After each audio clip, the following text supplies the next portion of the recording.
नमस्कार, आप देख रहे हैं इंडिया टीवी। आपके साथ मैं हूं मीनाक्षी जोशी। कहानी कुर्सी की आज की शुरुआत बाबा बागेश्वर धाम के साथ, जहां प्रधानमंत्री नरेंद्र मोदी बागेश्वर धाम को नई सौगात देने जा रहे हैं। प्रधानमंत्री मोदी अब से कुछ ही देर के बाद बागेश्वर धाम में कैंसर अस्पताल का शिलान्यास करने जा रहे हैं। इसलिए अब से थोड़ी ही देर में नरेंद्र मोदी छतरपुर के बागेश्वर धाम पहुंचने वाले हैं।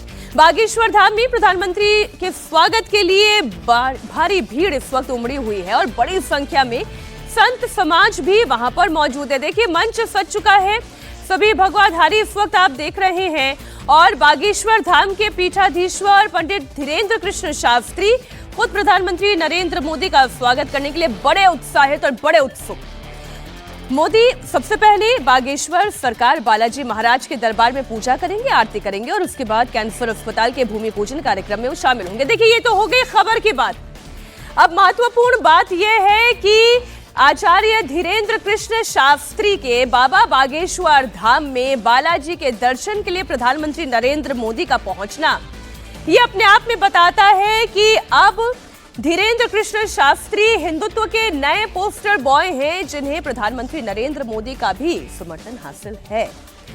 और सवाल ये भी कि अब तक हम जितनी भी संत महात्माओं की बात करते थे, पंडित आचार्यों की बात करते थे, हम क्या करते थे कि धर्म कर्म का कार्य करवा दिया, विवाह करवा दिया, ज्यादा से ज्यादा शिक्षा के क्षेत्र में उन्होंने काम कर लिया। लेकिन अब धर्म के साथ साथ विज्ञान का ये समागम भी आप देख रहे हैं। कैंसर अस्पताल का वहां पर नींव डाली जानी है और ये काम प्रधानमंत्री नरेंद्र मोदी के हाथ से हो रहा है। मेरे साथ इस वक्त स्टूडियो में चार बेहद खास मेहमान इस वक्त जुड़े हुए हैं। हर्षवर्धन त्रिपाठी जी, बहुत स्वागत आपका। विनोद अग्निहोत्री जी, विजय त्रिवेदी जी, बहुत स्वागत सर आपका। समीर चौगांवकर भी हमारे साथ जुड़े हुए हैं। सर, हम आपके साथ कहानी की कुर्सी की शुरुआत करें उससे पहले एक बार मैं पवन नारा, मेरे सहयोगी वहीं छतरपुर से जुड़े हुए हैं, मैं उनके पास भी जाना चाहूंगी। लेकिन ये हर्षवर्धन जी, जो मैंने कहा कि केवल धर्म नहीं, धर्म के साथ साथ परोपकार के साथ साथ विज्ञान का भी एक आधार, जो अब तक धीरेन्द्र कृष्ण शास्त्री केवल चमत्कार के लिए जाने जा रहे थे, वो अब विज्ञान के लिए भी जाने जाएंगे कि उन्होंने एक ऐसी पहल की, ऐसा कदम उठाया। देखिए, सबसे पहले तो मीनाक्षी, मुझे लगता है कि चमत्कार जैसी चीज़ कोई होती नहीं है। ये हम लोगों को बार बार दोहराते रहना चाहिए। और खुद जो धीरेन्द्र कृष्ण शास्त्री हैं, वो कह चुके हैं कि मैं चमत्कार नहीं करता हूँ। वो कहते हैं कि ठीक है, कई बार मुझे कुछ चीज़ें समझ में आती है, उसके आधार पर बताता हूँ, लेकिन कोई मुझे आभास होता है, लेकिन कोई चमत्कार मैं नहीं करता हूँ। अब हिंदू धर्माचार्यों की क्या स्थिति होनी चाहिए अगर हिंदू धर्म के लिहाज से देखें, और कहाँ वो चले गए। हिंदू धर्माचार्यों की स्थिति यह है कि आप हिंदू जीवन के केंद्र में रहें। केंद्र में रहने का मतलब क्या हुआ? उस समाज जीवन के हर क्षेत्र में आप बेहतर कैसे कर सकें, उसका या तो आप एक जरिया बने, उसके लिए या तो आप प्रेरणा बने, या आप स्वयं नेतृत्वकर्ता बने। बीच में क्या हुआ कि सिर्फ और सिर्फ एक बड़ा वर्ग हिंदू धर्माचार्य के तौर पर तो स्थापित है, लेकिन दूसरे सारे काम वो लगभग ना के बराबर होने लगे। तो जिनको हम कहते हैं कि बाबा है, साधु है, ऐसे करता है, भगवा पहन लिया, तो थोड़ा डिमीन भी किया जाता था। अब एक तो यह है कि देश में जो माहौल बदला है, जो वातावरण परिवर्तित हुआ है, जो हिंदू चेतना जागृत हुई, वो अलग है। दूसरा, जब हम इस तरह से देखते हैं, हमारे जितने शंकराचार्यों की पीठ है, वो सब अस्पताल चलाते हैं, वो सब गौशाला चलाते हैं, वो सब बच्चों के लिए स्कूल चलाते हैं, गुरुकुल चलाते हैं, वो सब महिलाओं के लिए कार्यक्रम चलाते हैं, और जितने मंदिर हैं बड़े, वो भी ये चलाते हैं। अब बागेश्वर धाम सरकार मंदिर के साथ जब एक कैंसर अस्पताल जुड़ता है, और जब हम कहते हैं कि उसका प्रधानमंत्री शिलान्यास करने जा रहे हैं, तो आप इसको यूं भी देख सकते हैं कि समाज के काम को समाज के लोग, अलग अलग लोग कर रहे हैं। उसमें प्रधानमंत्री नरेंद्र मोदी अपनी एक भूमिका, जो कहते हैं कैंसर अस्पताल को स्थापित होते हुए, यहां देखना, हर काम सरकार तो कर नहीं सकती है, सरकार जो अपना काम करेगी, लेकिन धर्म से जुड़े हुए लोग भी ये काम कर रहे हैं, तो ये एक स्थापना भी इसमें सामने आती है और ये बहुत महत्वपूर्ण है। एक और पहलू जिस पर विजय जी बात करनी चाहिए कि मात्र 27-28 साल उम्र है आचार्य धीरेन्द्र कृष्ण शास्त्री की, युवा है और जिस तरीके से धर्म के काम में संलग्न है, पद यात्रा निकालना, युवतियों की युवकों की शादी करवाना, उनके लिए अब कैंसर अस्पताल की भी बात। और वो खुद अपने बयान में कह रहे थे, हमारे सहयोगी को जो उन्होंने इंटरव्यू दिया वो ये कह रहे थे कि हमें अस्पतालों के लिए दूर दूर तक जाना पड़ता था, एक क्षेत्र में अस्पताल की व्यवस्था हमें चाहिए थी। तो ये तो मेरा सपना था, जिससे मैं सपना अपनी जितनी भी कथा से जो अर्जित कर रहा हूँ संपत्ति, उससे मैं ये बनाना चाहता हूँ, ये मेरा एक सपना है। उस सपने में प्रधानमंत्री मोदी का भी सहयोग है। तो यूथ का, हिंदुइज्म के साथ का, यंग आइडियोलॉजी के साथ का, हिंदू आइडियोलॉजी के साथ का, ये जो एक सम्मिश्रण है, ये बड़ा एक अच्छा सम्मिश्रण आचार्य धीरेन्द्र कृष्ण शास्त्री में अभी दिखाई दे रहा है। बेहतर है कि इस तरह से सम्मिश्रण हो। और जैसे अभी चर्चा भी कि हमारे जितने संस्थान हैं जो हिंदू धर्म से जुड़े हुए हैं, जो मठ भी है, मंदिर भी है और संस्थान भी, वो लगातार ये समाज सेवा का काम कर रहे हैं, क्योंकि धर्म का काम ही सेवा का है जी। अब वो सब लोग अलग अलग तरीके से कर रहे हैं। कुछ शिक्षा के क्षेत्र में, शिक्षा एक आपने भी चर्चा की, तो शिक्षा सबसे बेसिक काम है। बिल्कुल, पहला बेसिक काम है शिक्षा, दूसरा काम है स्वास्थ्य। और दोनों काम में सरकार अपनी तरह से कर रही है, लेकिन एक समाज जो है वो लगातार लगा हुआ रहता है। और ये आज से नहीं, 100 साल से 200 साल से जो हमारे लोग हैं समाज सेवा में जुड़े हुए लोग, वो भी कर रहे हैं। धर्म के जो लोग कर रहे हैं, वो बेहतर बात है कि केवल धर्म की बात ना हो। आपने जिक्र किया कि आचार्य पंडित धीरेन्द्र शास्त्री जी चमत्कार के लिए मना करते हैं, लेकिन क्या लोग इस बात को समझ रहे हैं? वो तो अपना पर्चा निकलवाना चाहते हैं। वो तो चमत्कार के लिए वहां जा रहे हैं।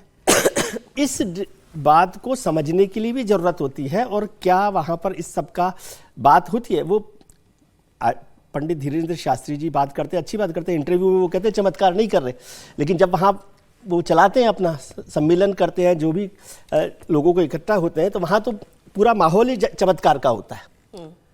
इसको चमत्कार से बचने का या चमत्कार के रास्ते से अलग चलने का, लेकिन इससे मैं उन्होंने जो कैंसर हॉस्पिटल के लिए जो काम कर रहे हैं उसको कमतर नहीं किया जा सकता। वो एक बेहतर काम है कि उसको वो कर रहे हैं। अभी शुरू होगा, फिर आगे बढ़ेगा। मैंने जो इसमें जानकारी ली कि वो निःशुल्क ही वहाँ पर इलाज होगा जी। तो ये भी एक बेहतर बात है। और छतरपुर जो है मध्य प्रदेश का पिछड़ा इलाका है जी, तो उस इलाके में यदि कोई कैंसर की व्यवस्था होती है और अस्पताल को प्रधानमंत्री शिलान्यास कर रहे हैं, तो मुझे लगता है कि प्रधानमंत्री जिन चीज़ों का शिलान्यास करते हैं उनका निर्माण जल्दी पूरा होता है। अभी तक का रिकॉर्ड ये रहा है, तो वो काम भी जल्दी पूरा हो जाए। लेकिन राजनीति और धर्म में मैं हमेशा थोड़ा सा वो रखता हूँ अपने आप को दूर, कि राजनीति का इस्तेमाल धर्म के लिए ना हो। मतलब प्रधानमंत्री का जाना अपने आप में बड़ा होता है। अब जैसे अभी चर्चा हुई, आपने भी चर्चा की कि क्या प्रधानमंत्री के जाने से पंडित धीरेन्द्र शास्त्री को हिंदू पोस्टर बॉय के तौर पर या हिंदू धर्माचार्य के तौर पर स्थापित करने की एक्सरसाइज तो नहीं हो रही है? यंग पोस्टर बॉय, ये भी एक बात है, इसको ध्यान में रखने की जरूरत होती है। और बहुत बार ऐसा होता है कि प्रधानमंत्री एक अच्छे काम के लिए जा रहे हैं, कैंसर वाले अस्पताल के लिए, धीरेन्द्र शास्त्री भी वो अच्छा काम कर रहे हैं, लेकिन वो कहीं आगे जाकर किसी तरह से उसका मिसयूज ना हो। धर्म और राजनीति साथ साथ तो चले, लेकिन धर्म में राजनीति का इस्तेमाल नहीं और राजनीति में धर्म का मिश्रण से कुछ घालमेल ना हो, इसको ध्यान रखने की जरूरत है। धर्म से राजनीति चलती है, धर्म यानी रिलीजन की बात नहीं हो रही है। धर्म जो धर्म अर्थ कर्म ये काम और मोक्ष, काम मोक्ष है, उसके आधार पर राजनीति चलनी चाहिए। राजनीति के आधार पर धर्म नहीं चलना चाहिए। ये तो कई बार हम चर्चा करते हैं विनोद जी। लेकिन एक बात और जो आचार्य धीरेन्द्र कृष्ण शास्त्री ने कही, उन्होंने ये कहा कि अब तक मंदिरों में अस्पताल तो होता था, लेकिन अब माफ कीजिएगा, अस्पतालों में मंदिर तो होता था, लेकिन अब मंदिर में अस्पताल होगा। ये बड़ा परिवर्तन है। और वाकई में वो जो पूरा उनका कैंपस होने जा रहा है, वहाँ पर गुरुकुल भी है, वहाँ पे यज्ञशाला भी है, वहाँ पर योग भी होगा, वहाँ अध्यात्म का भी दर्शन होगा, और कैंसर अस्पताल तो है ही मूल में। नहीं, देखिए शास्त्री जी ने जो कहा है ठीक है, उनकी बात उनके तक है, लेकिन ऐसा नहीं है। अभी हर्षवर्धन जी ने बताया कि सारे शंकराचार्यों के मठों में जो है ये सारी व्यवस्थाएं हैं, शिक्षा का क्षेत्र भी है, अस्पताल भी है। मैं स्वयं जिस गुरुकुल से आता हूँ, जो मेरा अध्यात्म का केंद्र है, वहाँ स्कूल 1960 के दशक में ही खुल गया था, इंटर कॉलेज जो है, और आरोग्य धाम भी है, अस्पताल भी है, और मंदिर भी है साथ में, है मंदिर के परिसर में ही है। तो ये कोई नई बात नहीं है। लेकिन अच्छी बात है कि जहाँ पर्ची के लिए लोग जाते थे, जो विजय जी कह रहे हैं, अब वहाँ कम से कम इलाज के लिए लोग जाएंगे। और जब कैंसर हॉस्पिटल होगा तो अगर कोई पीड़ित दुखी जाएगा तो शास्त्री जी उसको कहेंगे कि भाई जाके इलाज कराओ। तो एक वैज्ञानिक चेतना भी विकसित होगी। धर्माचार्यों का काम पाखंड और अंधविश्वास का खंडन करते हुए एक वैज्ञानिक चेतना विकसित करना भी है। आदि शंकराचार्य से लेकर के भारत की जो धार्मिक परंपरा है उसमें जो स्थापित जो महात्मा संत हुए हैं, चाहे विवेकानंद हो, स्वामी रामकृष्ण परमहंस हो, स्वामी दयानंद सरस्वती हो, आदि शंकराचार्य हो, जितने हमारे भक्ति आंदोलन के भी सब ने वैज्ञानिक चेतना के साथ साथ अध्यात्म और धर्म की यात्रा को आगे बढ़ाया है। ये अंधविश्वास, चमत्कार, जादू टोना, टोटका, ये एक अलग तंत्र वो है जिसके चक्कर में कई बार हम खबरें भी देते हैं कि साहब वो लोगों के साथ छल हो गया, धोखा हो गया, कहीं बच्चे की बलि चढ़ा दी गई, कहीं ये सब तक जो सो कॉल्ड, और उसकी आलोचना भी होती है, वो कानूनी अपराध भी है। तो बहुत अच्छी बात है कि अब बागेश्वर धाम वैसे भी एक सिद्ध स्थान, अच्छा हनुमान जी का वहाँ पर मंदिर है और उसकी बड़ी मान्यता है उस क्षेत्र में, बुंदेलखंड क्षेत्र, और बड़ा पिछड़ा क्षेत्र है बुंदेलखंड का पूरा। वहाँ अगर बागेश्वर धाम में अगर शास्त्री जी की पहल पर एक अच्छा अस्पताल खुल रहा है, इसका खुद स्वयं प्रधानमंत्री जी वो आज शिलान्यास करेंगे, तो पहली बात तो प्रधानमंत्री जी के शिलान्यास करने का फायदा ये होगा कि वहाँ का स्थानीय प्रशासन जो है गंभीरता से लेगा इस निर्माण कार्य को, तो जो तमाम तकनीकी अड़चनें होती हैं वो भी दूर होंगी और जल्दी से जल्दी इसका निर्माण होगा। और भविष्य में हो सकता है मध्य प्रदेश सरकार उसमें कोई पहल करके उसको कुछ सहायता और उसकी में जो उसके विकास में और जो काम हो सकता है बेहतरी कर सकती है, तो ये एक अच्छी पहल है। और यही मैं कहता हूँ कि धर्माचार्यों का काम, धर्म क्या है, धर्म की परिभाषा एक लाइन में अगर कही जाए जो गोस्वामी तुलसीदास ने कही है कि परहित सरिस धर्म नहीं भाई और पर पीड़ा सब नहीं अधमाई, कि समाज का कल्याण, समाज का भला, दूसरे का, ये सबसे बड़ा धर्म है, और दूसरे को पीड़ा देना, समाज को कष्ट देना, ये सबसे बड़ा धर्म है। ये धर्म की परिभाषा है। बिल्कुल ठीक बात। बाकी तो सब पूजा पद्धतियां हैं फिर। लेकिन सवाल ये भी तो है समीर जी कि क्यों प्रधानमंत्री नरेंद्र मोदी जा रहे हैं, ये तो चर्चा होगी ना, क्यों प्रधानमंत्री नरेंद्र मोदी जा रहे हैं? उन्हें तो भाई कहीं कितनी ही जगहों से उन्हें निमंत्रण मिलता होगा, कितने ही लोग बुलाना चाहते होंगे, लेकिन उन्होंने ये तय किया कि हाँ इस पुनीत कार्य में वो भी सम्मिलित होंगे। क्यों? देखिए, प्रधानमंत्री कई कार्यक्रमों में जाते हैं और कई कार्यक्रमों में नहीं भी जा पाते हैं। देखिए, कैंसर हॉस्पिटल अगर बन रहा है, कैंसर रिसर्च इंस्टीट्यूट बन रहा है, तो ये एक समाज सेवा का एक बड़ा माध्यम है कि कैंसर को लेकर जिस तरीके से हिंदुस्तान के अंदर एक इंस्टीट्यूशन कम है, रिसर्च सेंटर कम है, हॉस्पिटल कम है। अगर आप देखेंगे तो टाटा मेमोरियल एक ऐसा बड़ा इंस्टीट्यूट है जहाँ पूरे हिंदुस्तान की जनता जाती, जो रतन टाटा परिवार ने स्टेब्लिश किया था। मध्य प्रदेश की अगर आप बात करेंगे तो मध्य प्रदेश में भारतीय जनता पार्टी के पहले गृह मंत्री हुआ करते थे शीतला साय, उन्होंने ग्वालियर में कैंसर इंस्टीट्यूट स्टेब्लिश किया है और बहुत अच्छा इंस्टीट्यूट कैंसर का। उनके जब बेटे की डेथ हो गई थी कैंसर से, तो उसकी याद में उन्होंने कैंसर इंस्टीट्यूट बनाया था। बहुत अच्छा कैंसर इंस्टीट्यूट ग्वालियर में बना हुआ है। उसके बाद भी हिंदुस्तान के अंदर एक अच्छे कैंसर इंस्टीट्यूट की जरूरत हमेशा महसूस होती है, और जितने इंस्टीट्यूट खुलेंगे, जितने रिसर्च सेंटर होंगे, उतना समाज का ही भला होगा। देखिए, प्रधानमंत्री मोदी तो कल धाम भी गए थे आचार्य प्रमोद के कृष्ण के इसमें, तब भी ये प्रश्न उठा था कि भाई आचार्य प्रमोद कृष्ण के यहाँ प्रधानमंत्री मोदी जी को जाने की क्या जरूरत थी। तो प्रधानमंत्री डिसाइड करेंगे। और मुझे लग रहा है कि अब धीरेन्द्र शास्त्री का जिस तरीके से नाम हो गया है और जिस तरीके से वो मीडिया में चर्चा में रहते हैं, जिससे उनकी चर्चाएं होती रहती है, युवा है, तो उसके पीछे सिर्फ धर्म नहीं है, इसके पीछे राजनीति भी है। और धीरेन्द्र शास्त्री तो खुलकर राजनीति का समर्थन करते हैं, खुलकर हिंदुत्व की बात करते हैं, खुलकर राजनीति में हिस्सेदारी कहाँ होना चाहिए इसके बयान देते हैं वो। तो मुझे लग रहा है कि उनका राजनीति को लेके एक जो धर्माचार्य का जो न्यूट्रल होना चाहिए, वह धीरेन्द्र शास्त्री का रुख नहीं है। धीरेन्द्र शास्त्री बहुत साफ अपना पक्ष राजनीति को लेकर रखते हैं, चाहे वो मध्य प्रदेश की राजनीति हो, चाहे केंद्र की राजनीति हो। और हिंदू धर्म को लेकर इतना खुलकर जो व्यक्ति बोलता है, हालांकि कई बार वो विवादास्पद बोलते जो उन्हें नहीं बोलना चाहिए, मुझे ऐसा लगता है कि उनको इस अभी इतने मैच्योर नहीं हुए, 27-28 साल के, थोड़ी परिपक्वता आना बाकी है उनके पास, समय के हिसाब से वो आएगी, तो उस समय भी ऐसे बयान देने से वो बचेंगे जो बयान अभी फिलहाल वो देते। जैसे जब भगदड़ में मरे तो उन्होंने कहा कि उनको मोक्ष मिल गया है, इस तरह के बयान उनको नहीं देना चाहिए थी। तो मुझे लग रहा है कि इस तरीके से वो बचेंगे तो बेहतर साबित होंगे अपने भविष्य के अंदर। तो नहीं, लेकिन कदम उन्होंने बेहतर उठा लिया है, ये चर्चा से समझ में आता है। प्रधानमंत्री नरेंद्र मोदी के लक्ष्य की भी हर्षवर्धन जी इसमें थोड़ी सी हमें बात करनी चाहिए। वो भोपाल में केवल छतरपुर में इस कार्यक्रम के लिए नहीं आ रहे, बल्कि भोपाल में इन्वेस्टर समिट भी होने जा रहा है।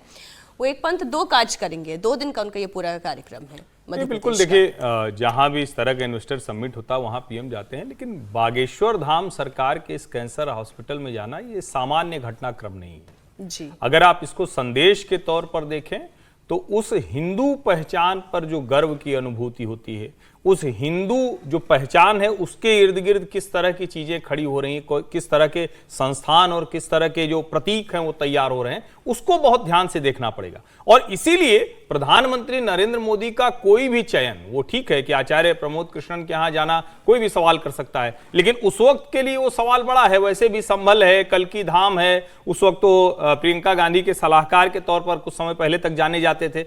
और बागेश्वर धाम निश्चित तौर पर इस मंदिर की जो प्रतिष्ठा है और उस मंदिर के सेवक के नाते आचार्य धीरेन्द्र कृष्ण शास्त्री की जो प्रतिष्ठा है वो जुड़ती है। वो प्रधानमंत्री नरेंद्र मोदी वहां जा रहे हैं तो निश्चित तौर पर जब प्रधानमंत्री कहीं जाता है तो उसको स्थापित करता है। लेकिन ये जो एक बड़ा वर्ग है जो नरेंद्र मोदी का भी एक समर्थक है, जो आचार्य धीरेन्द्र कृष्ण शास्त्री का समर्थक है और जो उस हिंदू पहचान के साथ अपने आप को जोड़ता है, तो ये सिर्फ छतरपुर के एक कैंसर अस्पताल के शिलान्यास तक का मसला नहीं है। पूरे देश में जो वातावरण है उसको आप कह सकती हैं कि आगे बढ़ाने का काम और उससे राजनीतिक लाभ भी लेने का काम वो प्रधानमंत्री नरेंद्र मोदी कर रहे हैं। राजनीतिक लाभ है इसमें पूरा नहीं, देखिए कोई भी राजनेता जब कहीं जाता है, वो भी खासकर प्रधानमंत्री नरेंद्र मोदी जैसा व्यक्ति जो जिनकी राजनीति जो 24/7 पॉलिटिशियन मानते हैं हम लोग कि वो हमेशा जो है राजनीतिक रूप से चीज़ों को सोचते हैं, देखते हैं, तो जाहिर है उसके प्लस माइनस सब तय करके उसका पूरा निर्णय करके आकलन करके ही वो अपने कार्यक्रम देते होंगे। ऐसा नहीं है कि कोई आया उसने कहा कि चलिए तो चल दिए, पूरा उसका। अब जैसे अभी जिक्र किया हर्षवर्धन जी ने कल की धाम का कि कल की पीठधीश्वर के शिलान्यास में गए थे प्रधानमंत्री जी। अब वो उस समय चुनाव के पहले की बात है, राम मंदिर के शिलान्यास से पहले की बात है और मतलब उद्घाटन से पहले की बात है। और उसके बाद वो गए, किसके आ गए? वो आचार्य प्रमोद कृष्णम जो प्रियंका गांधी के सलाहकार थे, कांग्रेस के प्रथम परिवार के सबसे बड़े वकील थे धर्माचार्यों में। वहां जाके प्रधानमंत्री ने एक राजनीतिक उद्देश्य भी साधा कि आज आचार्य प्रमोद कृष्णम रोज सुबह उठकर 2 ट्वीट करते हैं राहुल गांधी के खिलाफ और कांग्रेस के खिलाफ। यानी एक तरह से वो एक पूरा जो पिलर था उसको तोड़ा, तो एक राजनीतिक उद्देश्य भी था और बाकी कल की भगवान जो अवतार उनकी स्थापना और शिलान्यास वो एक उसका धार्मिक महत्व भी था। धीरेन्द्र शास्त्री जी के बारे में ये, धीरेन्द्र शास्त्री जी हिंदुत्व के ही खेमे के एक नए चेहरा है, युवा चेहरा है। नए तो अब नहीं रहे, तो बहुत चर्चित हो गए, युवा चेहरा है। वहां प्रधानमंत्री जी का जाना निश्चित रूप से जो हिंदुत्व की राजनीति है देश में उसको एक नया आयाम भी देगी। क्यों? क्योंकि हिंदुत्व की राजनीति के भीतर भी तो एक प्रतियोगिता है, तमाम सारे हिंदुत्व के जो चेहरे हैं उनके बीच में।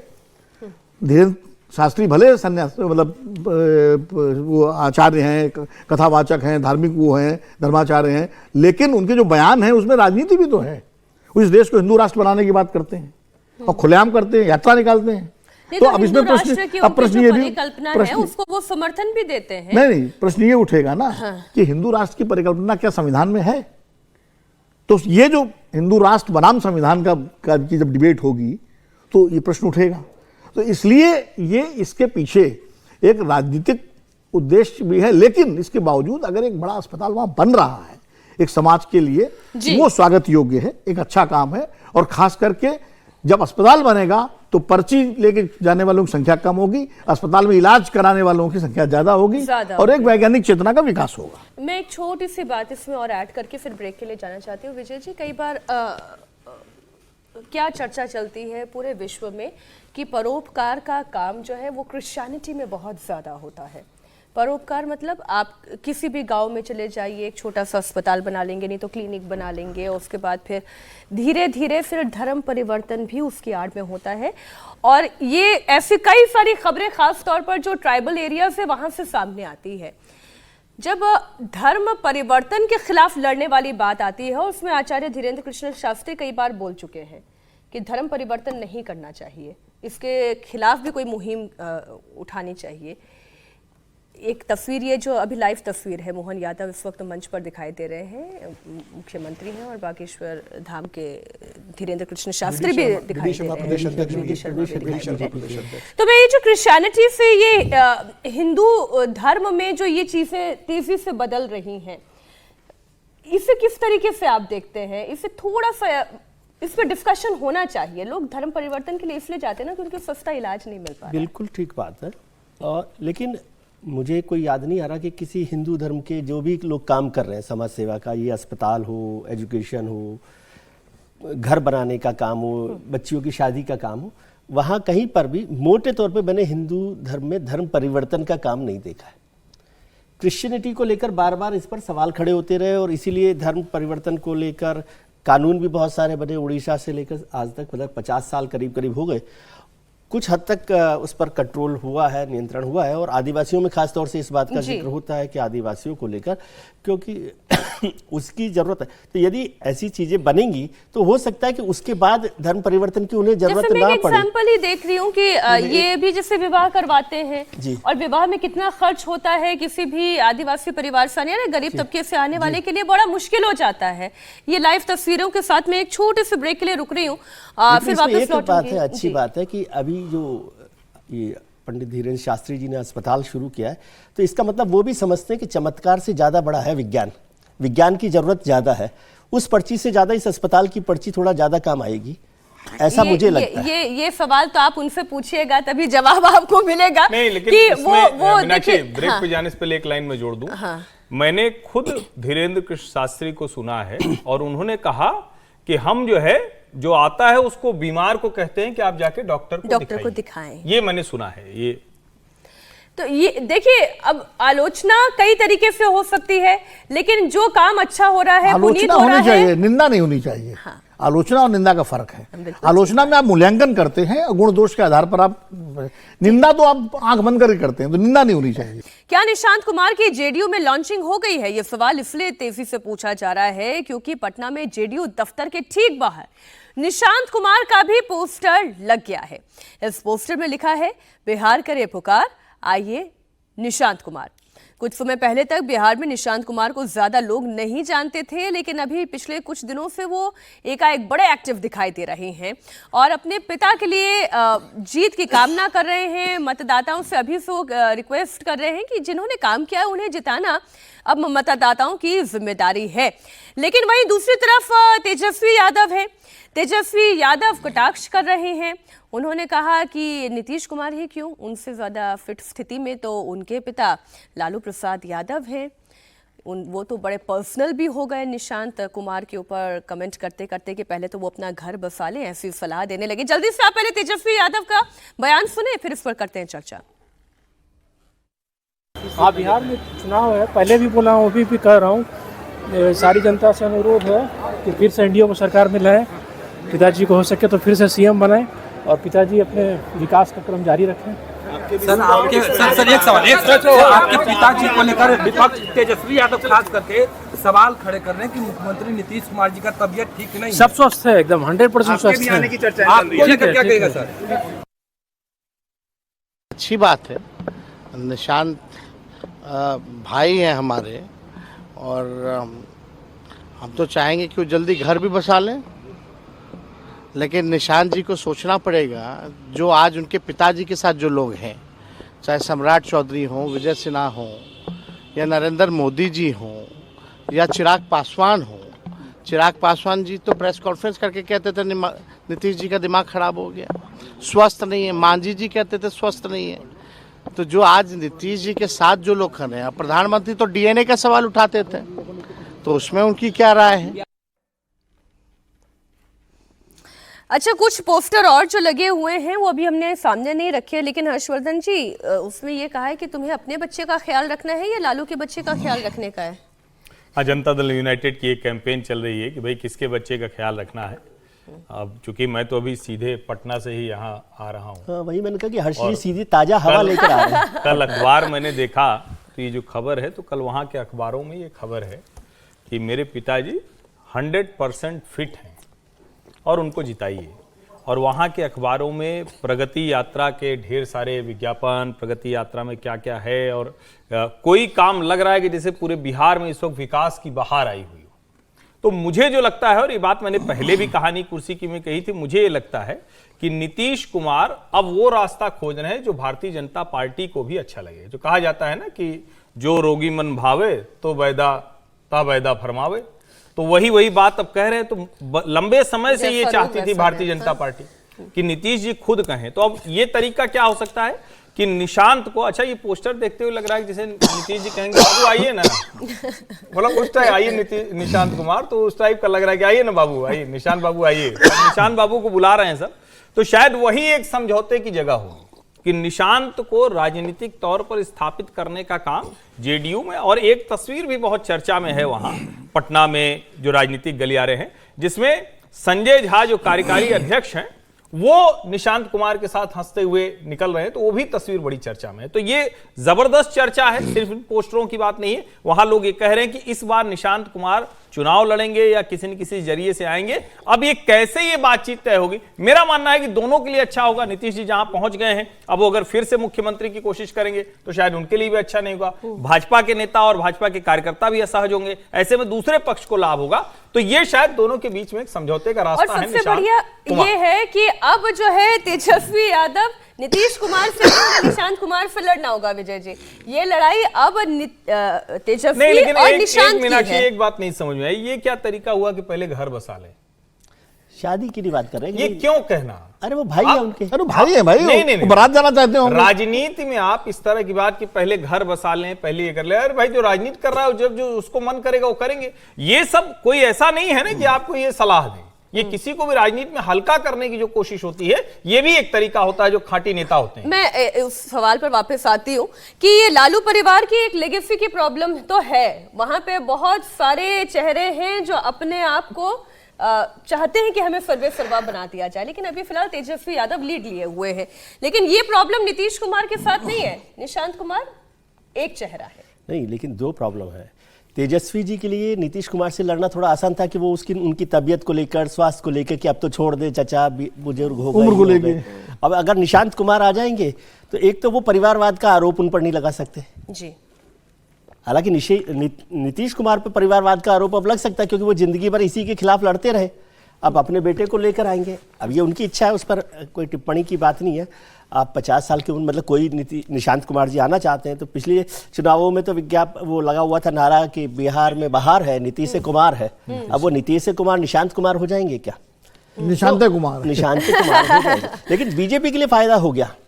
अब इसको बीजेपी के नजरिए से समझे तो बीजेपी जो अब नीतीश कुमार जब जा रहे हैं तो इसका मतलब कि नीतीश कुमार के मुख्यमंत्री बनने का जो झगड़ा बीजेपी के लिए था कि भाई अगली बार कौन मुख्यमंत्री बनेगा, वो तय हो जाएगा। निशांत कुमार तो मुख्यमंत्री नहीं होंगे। लेकिन तेजस्वी यादव को अब अलग तरीके से अपनी रणनीति बनानी होगी, गोटियां सेट करनी होगी। अगली खबर की जल्दी से बात कर लेते हैं, ये भी बिहार से ही जुड़ी हुई है। राहुल गांधी पद यात्रा के लिए निकलने वाले हैं। अब तारीख क्या है, ये तारीख अभी तय नहीं हुई है, लेकिन अगर राहुल गांधी बिहार में निकालते हैं पद यात्रा तो तेजस्वी को होगा नुकसान या फायदा? विनोद जी, कांग्रेस और आरजेडी अगर मिलकर लड़ेंगे तो क्या नुकसान होगा? फिर तो फायदा होगा। वो क्यों, जो राहुल गांधी जो मेहनत करेंगे उसका फायदा जैसे लोकसभा चुनाव में समाजवादी पार्टी को उत्तर प्रदेश में हुआ, वैसे बिहार में तेजस्वी को भी होगा अगर मिलकर लड़ेंगे। अलग अलग लड़ेंगे, मान लीजिए बात नहीं बनती है गठबंधन से, जैसे दिल्ली में लड़े तो नुकसान दोनों को। उत्तर प्रदेश में भी तो राहुल गांधी और समाजवादी पार्टी वो दो लड़के वाला कैंपेन तो आपको भी याद होगा, लेकिन किससे फायदा हुआ? नहीं, लेकिन एक बीजेपी को 2017 और 2025 में फर्क है ना।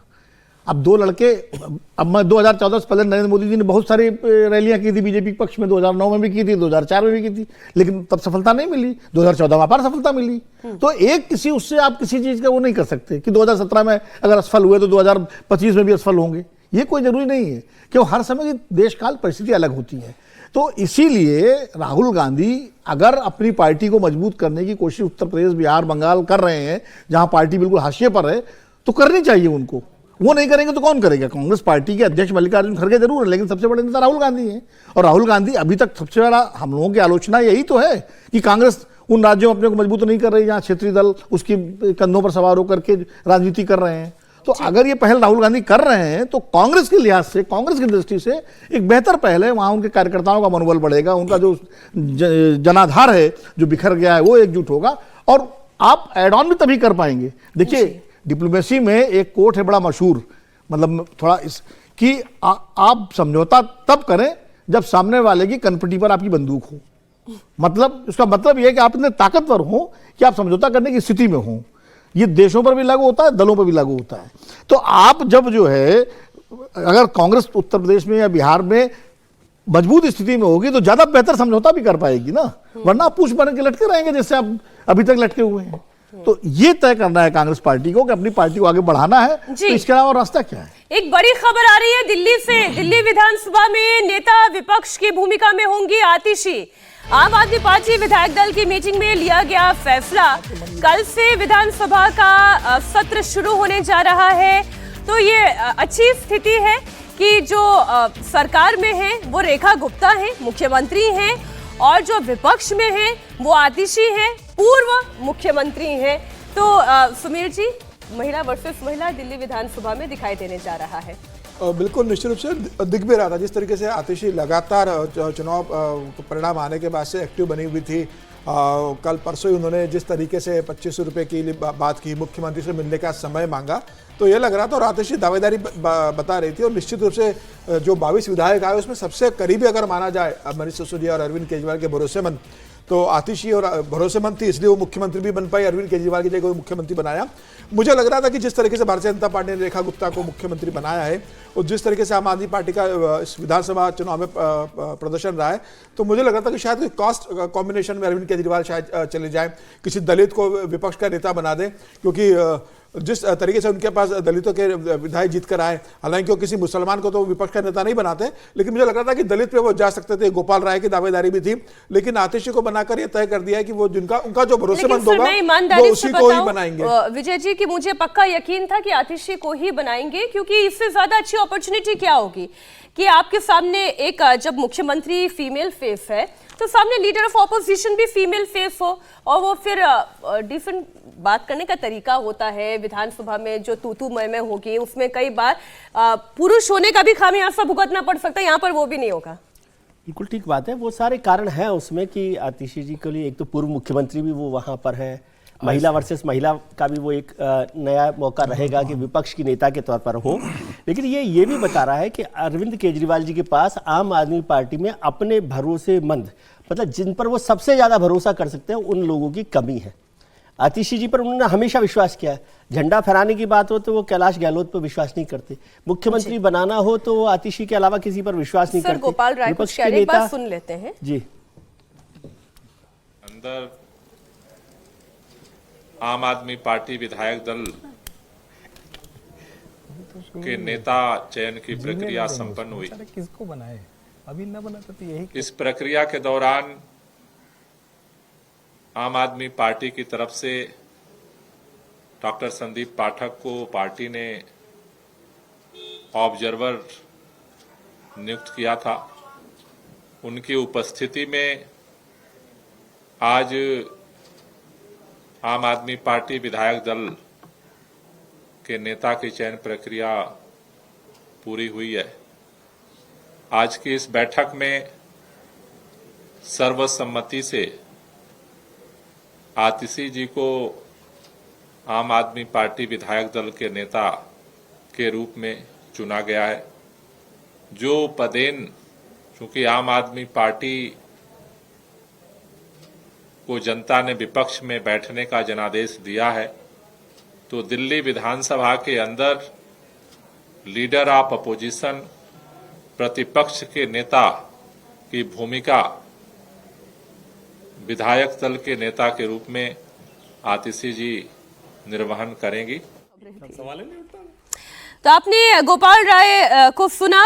अब रेखा वर्सेस आतिशी दिल्ली विधानसभा में देखने जा रहे हैं। कल से दिल्ली विधानसभा का सत्र भी शुरू होने जा रहा है। मीनाक्षी, ये हम पत्रकारों के लिए भी एक अच्छा वो होगा कि दो महिला नेताओं के बीच में वाद विवाद संवाद होगा, तो हमारे लिए भी रिपोर्टिंग करना, चर्चा करना, विश्लेषण करना ज्यादा बेहतर तरीके से हो सकेगा। नहीं, और पिछली विधानसभा में सर जिस तरीके की परिस्थिति थी, जैसा बीजेपी के विधायकों के साथ व्यवहार होता था, इस बार उम्मीद कर रहे हैं कि विपक्ष को भी बराबरी का मौका मिलेगा, बोलने का मौका मिलेगा, जो बीजेपी के विधायकों को नहीं मिलता था। नंबर का भी फर्क था ना, उस समय 62 और 8, एक भी अगर होगा तो उसको उठा के बाहर तो नहीं फेंक देंगे नंबर देना चाहिए, मौका एक भी हो तो देना चाहिए। मैं सहमत हूं इस बात से, लेकिन मैं बता देंगे ही जिनको टांगा टोली करके ले गए उनको अध्यक्ष बना दिया है। हाँ, ध्यान रखेंगे या नहीं ध्यान रखेंगे या एहसास कराएंगे उनको कि तुम्हारी भी टांगा टोली कैसे होती है, तो ये भी देखना होगा। नहीं, लेकिन मैं ये कह रहा हूँ कि देखिए, हम लोग मतलब गणित तो सब पढ़े हैं, तो माइनस माइनस प्लस हो जाता है। तो जैसे हम बार बार कहते हैं ना कि पुरुष है, और भाई अब दोनों स्त्रियां हैं, तो समान धरातल पर हैं। तो आप ये मत उम्मीद कीजिए कि कोई बहुत शिष्ट रह जाएगा या कोई बहुत मर्यादित सब होगा। राजनीति उसी तरह से चलेगी। और आतिशी ऐसा तो है नहीं कि पहले वो कोई कसर छोड़ती थी। तो मुझे लगता है ये कहना कि अब चूंकि महिलाएं होंगी तो बड़ा अच्छा देखने को मिलेगा, ये कतई नहीं होने वाला। मैं तो उम्मीद कर रही हूँ सर कि कम से कम अपमानजनक नहीं होगा। नहीं, भाषा का स्तर तो ठीक होगा। भाषा का स्तर भी अच्छा होगा। ये बताइए, कश्मीरी पंडितों पर वो अट्टहास करती महिला ही तो थी ना। वो भी आप मान के चलो, वो भी नहीं रहने वाला। सोशल मीडिया पे आप एक्स अकाउंट देखिए, अरविंद केजरीवाल के पीछे पहले पोस्ट हुए तो केजरीवाल जी के पीछे जो विधायक जी थी आम आदमी पार्टी की, जो अट्टहास कर रही थी कश्मीर फाइल्स पर, तो वो भी तो महिला ही थी ना। तो मुझे लगता है कि ये वाले इससे तो हमें आगे निकलना। तो फिर रेखा जी के पुराने ट्वीट देख लीजिए और देखिए, हमें बहुत ज्यादा इंतजार भी नहीं करना। कल ही विधानसभा का सत्र भी शुरू हो रहा है। ये मजबूरी का निर्णय है। परफेक्ट चॉइस है सर। मजबूत नेता के तौर पर वो विपक्ष की नेता होंगी, क्योंकि मुख्यमंत्री भी रही हैं, पूर्व मुख्यमंत्री है, तो एक मजबूत नेता के तौर पर। अच्छा, अब यहाँ ये भी नहीं कि कहेंगे नहीं विपक्ष नेता कुर्सी पर नहीं बैठेंगे क्योंकि यहाँ अरविंद जी बैठे, टेम्परेरी भी नहीं रहेंगे, वो अलग नहीं लगानी पड़ेगी, अलग से नहीं लगानी, 5 साल के लिए यहाँ अपनी वाली ही मिलेगी। नेता विपक्ष 5 साल तक तो रहेंगी। नहीं, कुर्सी अलग नहीं लगानी पड़ेगी, कुर्सी अलग नहीं लगानी पड़ेगी ना। अरविंद केजरीवाल चुनाव हार गए।